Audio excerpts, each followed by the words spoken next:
ওং অজ্ঞানতিমিরন্ধস্য জ্ঞানাঞ্জনাশলাকয়া চক্ষুরুন্মিলিतं যেন তস্मै শ্রীগুরুবে নমঃ।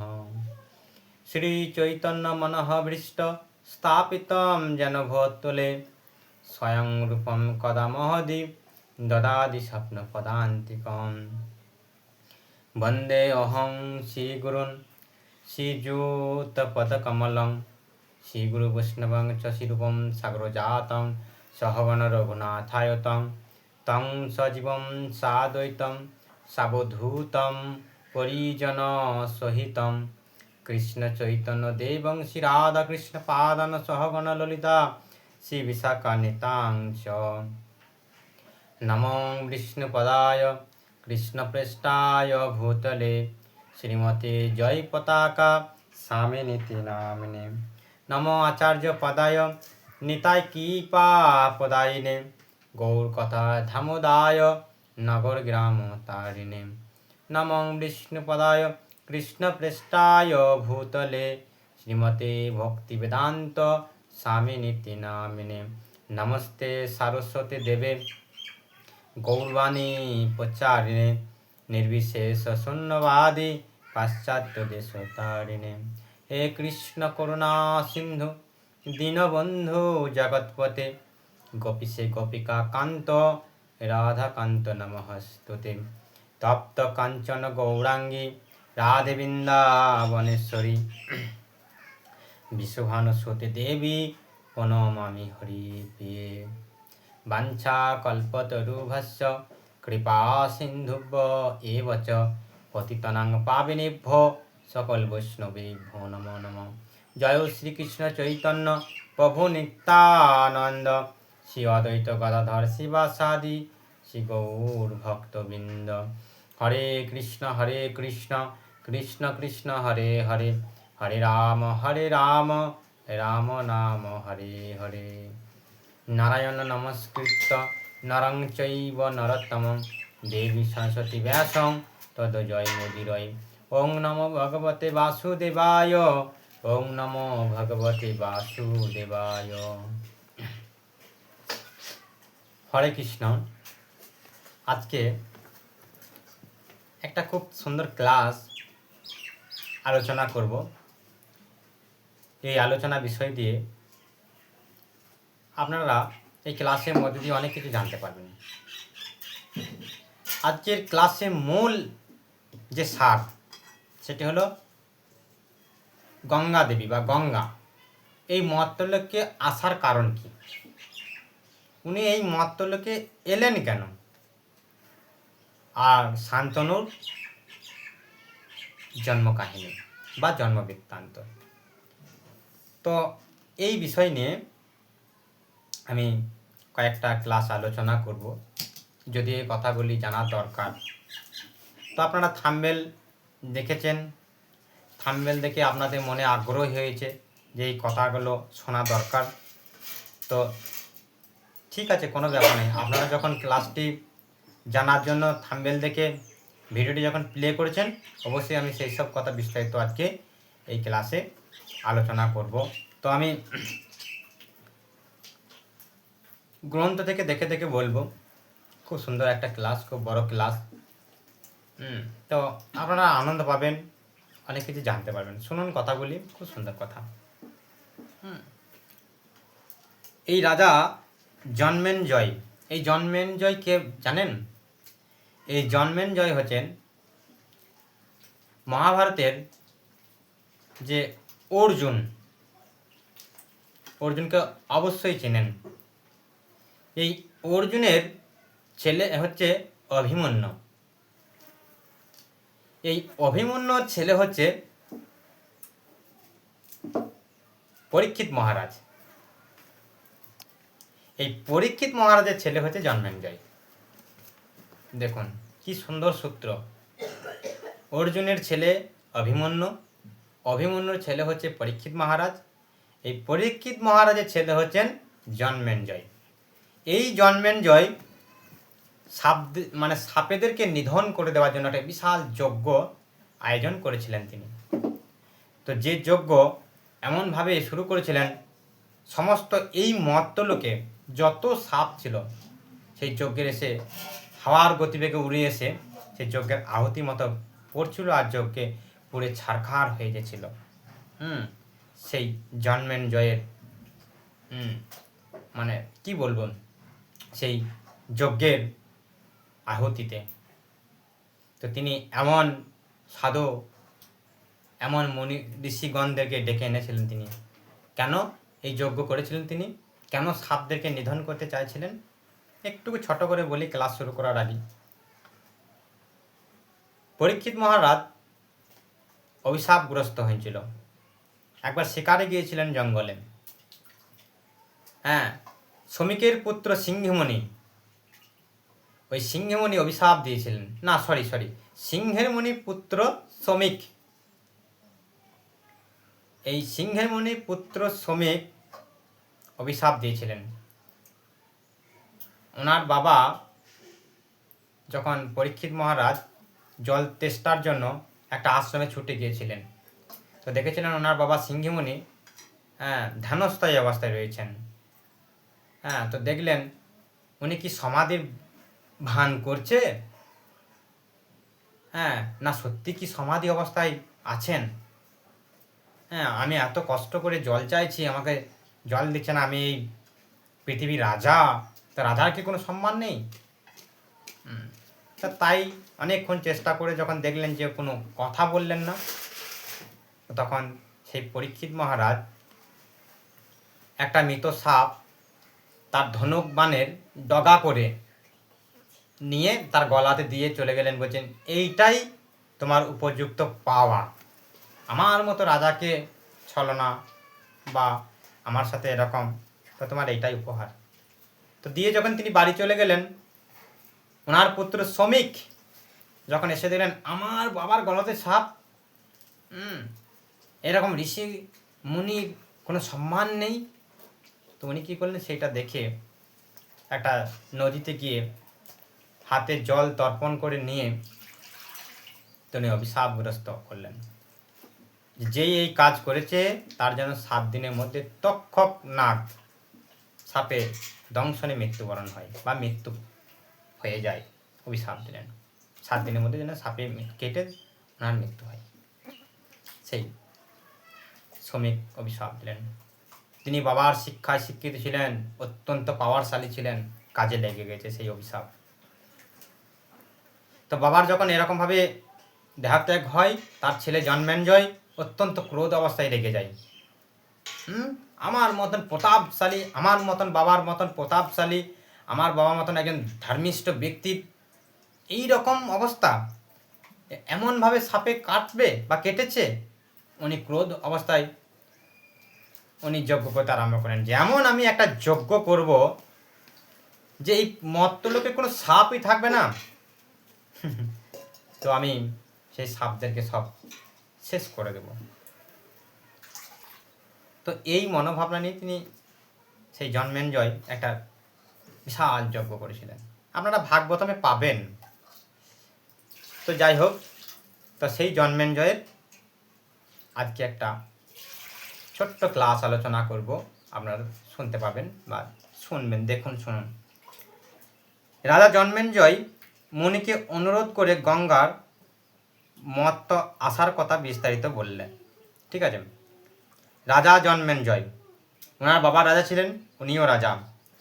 তো জন্মেঞ্জয় মুনিকে অনুরোধ করেন যে গঙ্গা মত্ত আসার কথা বিস্তারিত করে আমাকে বলুন, আমার একটু শুনতে ইচ্ছা করে। তো মুনি বলেন ঠিক আছে বলছি, আমি শুরু করছি। তো মুনি বলতে শুরু করে। ইক্ষ্বাকুর বংশে, খুব ভালোভাবে শুনুন, খুব সুন্দর কথা কিন্তু। ইক্ষ্বাকু বংশের প্রতাপশালী রাজা মহাভীষ তার পূর্ণ ফলে ব্রহ্মলোকে স্থান পেয়েছিলেন।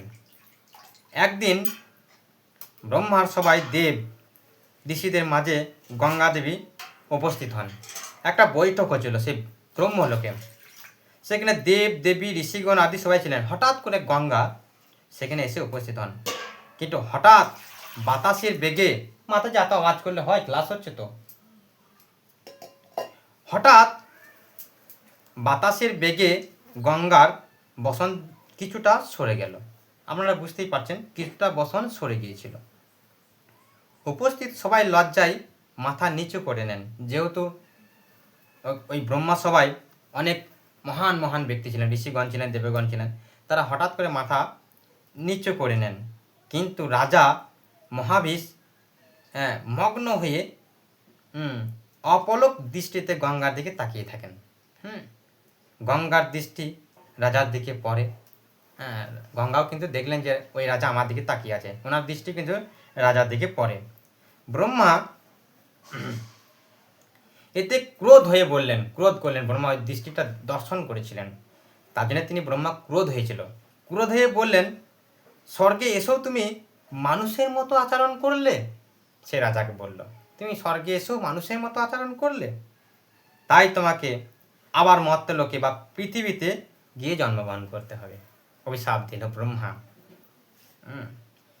তবে ব্রহ্মা এও বললেন যে পূর্ণ অর্জনের পর রাজা আবার স্বর্গলোকে ফিরতে পারবে। রাজা মহাবিষ তখন মনে মনে স্থির করলেন যে তিনি চন্দ্রবংশের রাজা, প্রতীপের পুত্র হিসেবে জন্ম নেবেন। ঠিক আছে, ব্রহ্মা এটা বলে দিন যে কার পুত্র হয়ে জন্মগ্রহণ করবেন। তো চন্দ্রবংশের রাজা প্রতীপের পুত্র হিসাবে জন্মগ্রহণ নেবেন বা জন্মগ্রহণ করবেন। ব্রহ্মলোক থেকে ফেরার পথে গঙ্গা সঙ্গে অষ্টবসুর দেখা হয়। খুব সুন্দর কথা, কিন্তু শুনুন, মন দিয়ে শুনুন। গঙ্গা যখন ওই ব্রহ্মলোক থেকে ফিরে আসছিলেন, সেই আসার পথে অষ্টবসুর সঙ্গে দেখা হয়। বশিষ্ঠ মুনির অভিশাপে তারাও মর্তে মানুষ হয়ে জন্ম নিতে হবে বলে তারা খুব নির্মম ছিলেন। ওনাদেরও অভিশাপ ছিল, ওই বশিষ্ঠ মুনির, সেই অষ্টবসুদের, তাদেরও অভিশাপ থেকে ওনারাও মর্তলোকে আসার তাদের একটা কথা হয়েছিল। তো তারা যখন ওই পথ দিয়ে আসলেন, গঙ্গা আসলেন, একসাথে দেখা। তারা গঙ্গার কাছে প্রার্থনা করেন, আমরা মানুষের গর্ভ জন্ম নিতে অত্যন্ত ভয় পাচ্ছি, হে গঙ্গা দেবী, আমরা মানুষের গর্ভে যাব, এটা তো অত্যন্ত ভয়ঙ্কর। দেখুন, দেবগণ ঋষিগণ এই মর্তলোকে মানুষদের গর্ভে আসতে কত ভয় পায়, আর আমরা কি আনন্দ পাচ্ছি বলুন তো, কি মজা পাচ্ছি, কি আছে এখানে। তাই ভক্তিবিনোদ ঠাকুর একটা গানে বলেছেন, কি গান বলুন তো, মাতাজি গান মনে আছে? ওরে মন ভালো নাহি লাগে সংসার, জনম মরণ জরা যে সংসারে আছে ভরা, তাহে কিবা আছে বলো সার, তাহে কিবা আছে বলো সার। ভক্তিবিনোদ ঠাকুরের কথা। এই সংসারে শুধু জন্ম মৃত্যু আর কিছুই নেই, শুধু ভরা আছে, কিন্তু আমরা আনন্দে মত্তহারা হয়ে এখানে আসতে চাই, এখানে মজা পাচ্ছি, খুব ভালো খুব ভালো, কিন্তু আচার্যগণদের কাছে কত দুঃখের বিষয়। তাই ওনারা গঙ্গার কাছে প্রার্থনা করছেন যে আমি মর্ত্যলোকে মায়ের গর্ভে যেতে ভয় পাচ্ছি, আমি অনেক ভয় পাচ্ছি। তো আপনি যদি মর্তে মানুষ হয়ে বা মানবী হয়ে আমাদের মা হন, তবে আমরা রক্ষা পাই। গঙ্গা দেবী ওনার মা হতে বলছে, তা আমরা রক্ষা পাই। আর আমাদের জন্মের পর মৃত্যুই আপনি যেন জলে ভাসিয়ে দেন, মৃত্যু সময় যেন আপনি আমাদের জলে ভাসিয়ে দেন, যাতে আমাদের মুক্তি হয়। বোঝা গেল? গঙ্গাকে এটা বলছেন। গঙ্গা তাদের এই অনুরোধ রাজি হয়ে গেলেন। ঠিক আছে, ঠিক আছে, অষ্টবসুকে বললেন ঠিক আছে, তোমাদের কোনো চিন্তা নেই, আমি যাব। কুরুবংশের ধার্মিক রাজা পৃথিব সন্তান কামনায় গঙ্গার তীরে তপস্যা করেছিলেন। তার অপূর্ব রূপ দেখে গঙ্গা মর্তে এসে তার ডান উরুতে বসলেন। যে তপস্যা করছিলেন তার রূপ দেখে গঙ্গা মহিমত হয়ে গেলেন। গঙ্গা দেবী নিয়ে এসে পড়ে ডান উরুতে বসলেন এবং তাকে বিবাহ করতে চাইলেন। রাজা পৃথিব বাধা দিলেন। শাস্ত্রের মতে পুরুষের বাম উরুতে পত্নী স্থান, আর ডান উরুতে হলো কন্যা বা পুত্রবধূ স্থান। তাহলে তুমি যেহেতু আমার কোথায় বসেছে, ভালো করে শুনুন, কোথায় বসেছেন না, ডান উড়ুতে বসেছিলেন, তাই যেহেতু তুমি আমার ডান উড়ুতে বসেছো, তাই তুমি আমার পুত্রবধূ হিসাবে গ্রহণ করব, তোমাকে আমার পুত্রবধূ হিসাবে গ্রহণ করব। গঙ্গা তখন রাজাকে কথা দিলেন যে তিনি পৃথিবীর পুত্রের স্ত্রী হবেন, কিন্তু একটি শর্ত থাকবে। আমি আপনার ছেলেকে বিয়ে করব, অবশ্যই করব, কিন্তু একটা শর্ত থাকবে। শর্তটা কি না, রাজা তার পুত্র গঙ্গার কোনো কাজেই যেন বাধা না দেন। আমি যা করতে চাইব আপনার ছেলে যেন আমাকে সেই কাজে যেন বাধা না দেন, এই শর্তটা কিন্তু করিয়ে নিলেন। তো ঠিক আছে, তো বাধা দিতে পারবে না। কিছুকাল পর রাজা পৃথিবীর ঘরে শান্তনু নামে এক পুত্র জন্ম হয় ওই গঙ্গার। হ্যাঁ, ভালো করে শুনুন, কিন্তু জটিল খুব, কিন্তু বুঝতে পারলে খুব সহজ। হ্যাঁ, তো তার ঘরে শান্তনু নামে এক পুত্র জন্ম হয়। শান্তনু যখন যৌবনে পদার্পণ করে তখন রাজা পৃথিব তাকে ডেকে বলেন, এক দেবকন্যা আমার কাছে প্রতিশ্রুতি হয়েছে তোমার স্ত্রী হওয়ার জন্য, যদি কোনোদিন তার সাথে তোমার দেখা হয় তবে তাকে গ্রহণ করো। হ্যাঁ, যে তপস্যা করছিলেন তার সন্তান হচ্ছে শান্তনু। শান্তনুকে ডেকে বললেন যে এরকম একটা কন্যার সঙ্গে আমার কথা হয়েছে, যদি কোনোদিন তার সঙ্গে তোমার দেখা হয় তো তুমি তাকে গ্রহণ করো। কিন্তু মনে রেখো, যিনি যাই করুক না কেন তুমি কখনো তাকে কোনো প্রশ্নে নিষিদ্ধ করো না বা তাকে কোনো কিছুর করতে বাধা দিও না। এরপর রাজা পৃথিবী বনে চলে যান এবং শান্তনুর সিংহাসনে বসেন। হস্তিনাপুরের রাজা, হরি বল, সেই হস্তিনাপুরের রাজা শান্তনু ছিলেন অত্যন্ত ধার্মিক এবং বীর। একদিন গঙ্গার তীরে শিকার করতে গিয়ে তিনি এক অপূর্ব সুন্দরী কন্যাকে দেখতে পান। সেই শান্তনু তার রূপ দেখে মগ্ন হয়ে রাজা তাকে বিয়ের প্রস্তাব দেন। সেই শান্তনু বিয়ের প্রস্তাব দেন। কন্যাটি, যিনি আসলে দেবী গঙ্গা, উনি তো কিন্তু জানেন না যে উনি গঙ্গা, কন্যাটি ছিলেন গঙ্গা দেবী, রাজি হলেন, কিন্তু একটি কঠিন শর্ত দিলেন। তিনি বললেন, আমি যা খুশি করব, আপনি কখনো আমায় বাধা দিতে পারবেন না বা কোনো কটূক্তি কথা বলতে পারবে না। সেই দিন যদি আমাকে বলেন সেই দিনই আমি আপনাকে ছেড়ে চলে যাব। এরকম শর্ত দিল, আমি ছেড়ে চলে যাব। শান্তনু সেই শর্তে রাজি হয়। ঠিক আছে, কোনো ব্যাপার নেই। তারপর ওনাদের বিয়ে হয়, বিয়ে করে প্রসাদে নিয়ে এলেন, বিয়ে হয়ে গেল, প্রসাদে চলে এলো। তারপর এদের একে একে 7টি পুত্র সন্তান জন্ম হয়। একে একে 7টি পুত্রের সন্তান হলো, কিন্তু গঙ্গা প্রতিটি সন্তান জন্মাবার পরই ঠিক প্রতিটি সন্তান জন্মাবার পরই তাকে নদীতে ডুবিয়ে মেরে ফেলতে লাগলো। একটা করে সন্তান জন্মায় আর সেই দেবী গঙ্গা দেবী নিয়ে যায় আর গঙ্গায় ডুবিয়ে মেরে দেয়। এরকমভাবে নিয়ে যায় আর গঙ্গায় ডুবায় আর মেরে দেয়। কিন্তু শান্তনু কিছুই বলতে পারছে না, কেননা সত্য করা আছে।